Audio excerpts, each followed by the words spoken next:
Good morning. Welcome back to my kitchen where we have a real special treat for you today. But before we get into that, I'd like to ask you to subscribe if you haven't already and like the video, and please share it with your friends. Take pictures if you make any of these and send them in. Love to see what you do with this.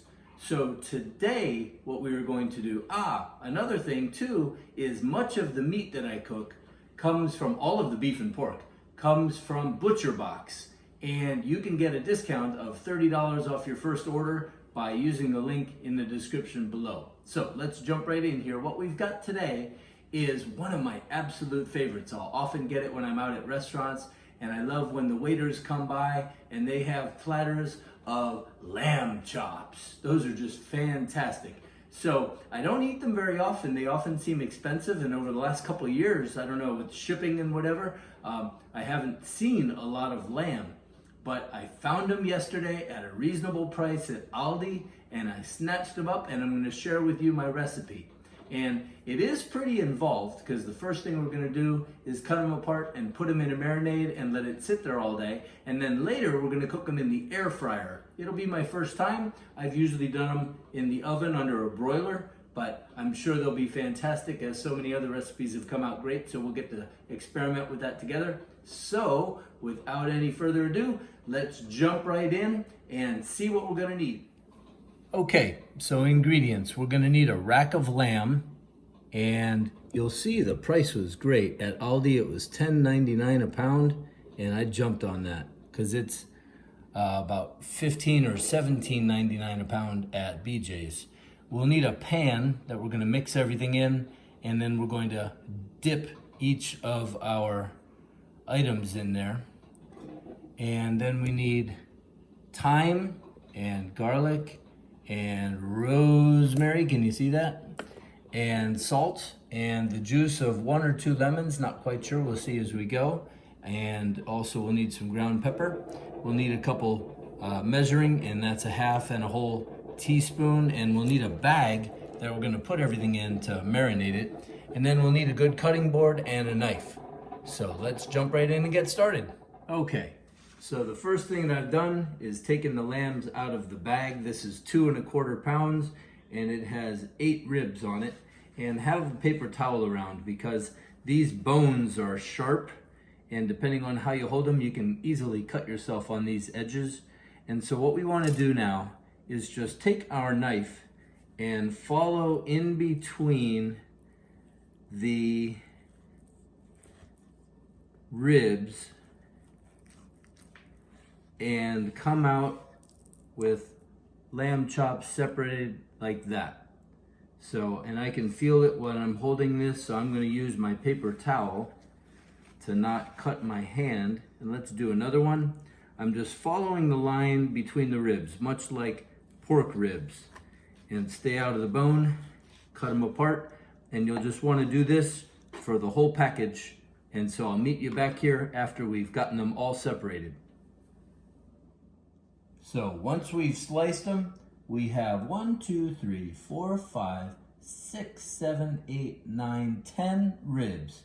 And I don't know my lamb anatomy, so I really didn't know what to tell you, but they're different sizes as they progress down the rib thing. So we've got them all separated, and now we're going to go into the marinade.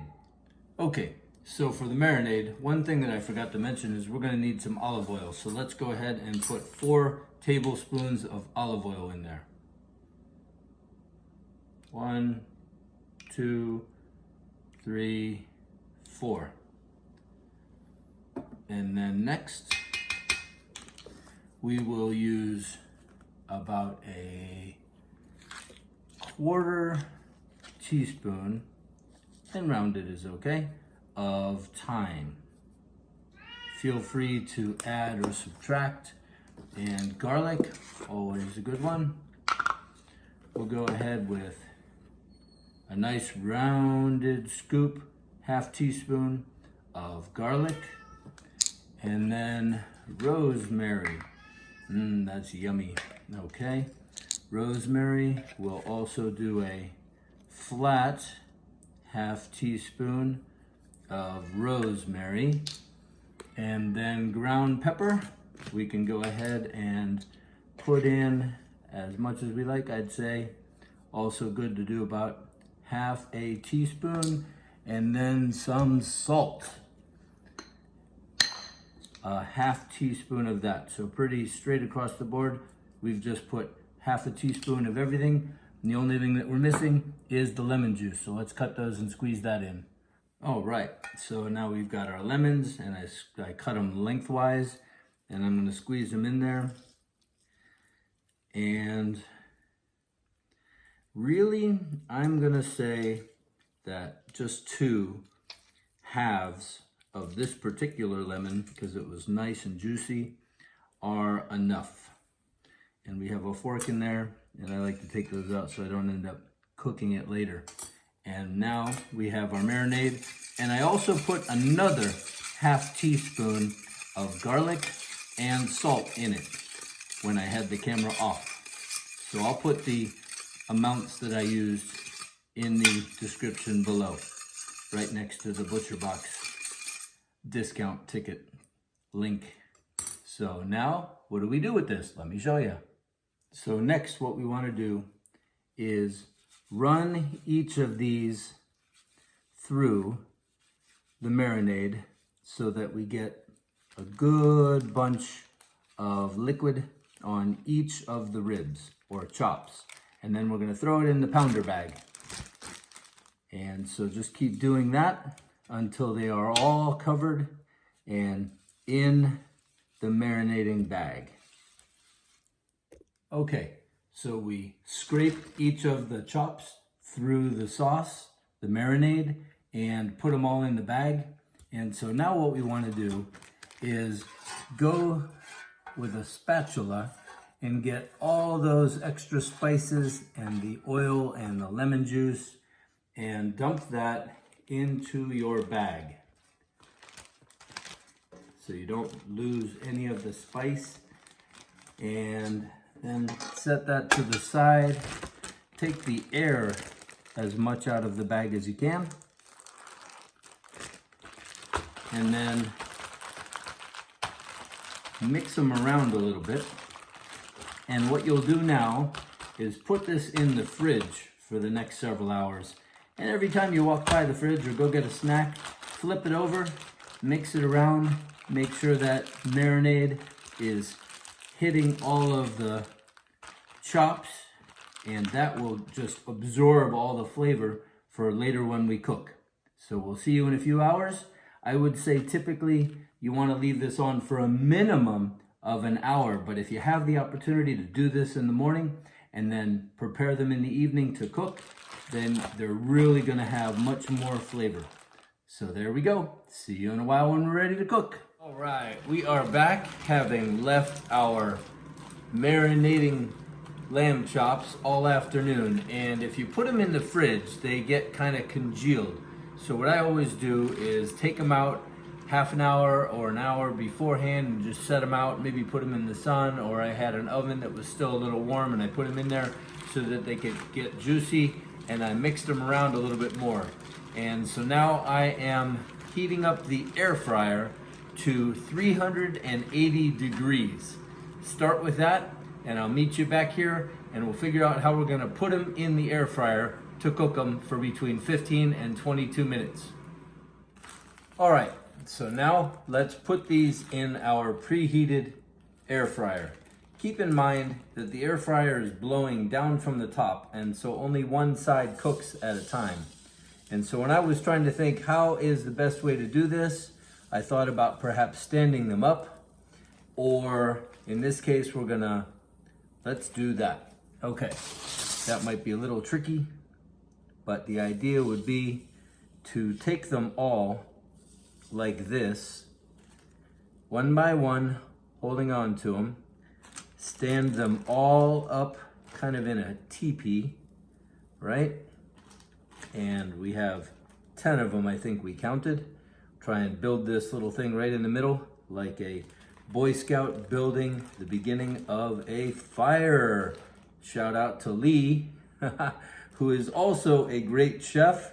And Lee, I want to hear your comments on how you think my recipes are here, because I know you are a big cooker. So once I have these all standing up so that they will all be exposed to the air blowing down from the top, that's kind of the idea. Then I'm gonna take some tin foil. And let's see, they'll just stay there for a second, but I don't trust that that's gonna be the case. So I'm gonna take tin foil and wrap it around the ends of the bones to hold them together. All right, and let me give you a better look at that. So here is a top view, and I basically just stood them all up with the bones in the middle and the meat towards the outside, kind of like a teepee, and they're draped. I guess if you looked at it, if we could see through the side of the air fryer, it would look like a pyramid or a volcano. And then this is holding all the bone ends together. So now we're going to put it at 380 for 15 minutes and see what they look like after that. Alrighty, let me repeat that. I turn it on, it's already hot. I'm going to find the meat setting, and I am going to bring it down to 380, and then I am going to check my time. We said 15 minutes because it said between 15 and 22. I've usually cooked these in the oven. Let's get that started, and we will see you back in 15 minutes. Thank you. Okay, after 15 minutes, this is how they came out of the oven, and this kind of pulled off, but you can see how they're still somewhat maintaining that. So now let's open one up and see how it is. They look pretty crispy. I think we might be onto something here. Okay, this is after 15 minutes. Let's grab two and just cut into them and see how they are. I like my meat on the medium rare side, and that is just perfect. Look at that, will you? Oh, that's wonderful. So I'm gonna say 15 minutes is enough. If you find them too well done, then experiment with a little bit less. But I think we're on to something, guys. And there you have it. Thank you so much for joining me in the kitchen tonight. That's one way to make lamb chops. Air fryers are super easy. I just recently got this thing and I love it. It just makes life so easy. So now, enjoy your lamb chops, have a great night, and we'll see you next time.